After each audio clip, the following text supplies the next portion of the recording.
शहाद्यात मोकाट जनावरांचा व कुत्र्यांचा हैदोस, नगरपालिका प्रशासन झोपेत. शहादा शहरातील सर्वाधिक वर्दळीचा डॉ. बाबासाहेब आंबेडकर चौक ते महात्मा गांधी पुतळा हा परिसर सध्या मोकाट जनावरे आणि भटक्या कुत्र्यांचा अड्डा बनल्याचे चित्र आहे. दिवसभर या ठिकाणी जनावरे रस्त्याच्या मध्यभागी बसलेली दिसतात, तर भटके कुत्रे नागरिक आणि वाहन चालकांसाठी त्रासदायक ठरत आहेत. या मार्गावरून दररोज हजारो नागरिक, विद्यार्थी, महिला, ज्येष्ठ नागरिक आणि व्यापारी ये जा करतात. अशा परिस्थितीत अपघात होण्याचा धोका वाढला असून वाहतुकीलाही अडथळा निर्माण होत आहे.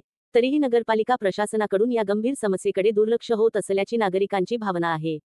नागरिकांच्या म्हणण्यानुसार शहरातील मूलभूत प्रश्न सोडविण्याऐवजी प्रशासनात अंतर्गत वाद आणि एकमेकांवर जबाबदारी ढकलण्याचे प्रकार सुरू असल्याचे दिसून येते.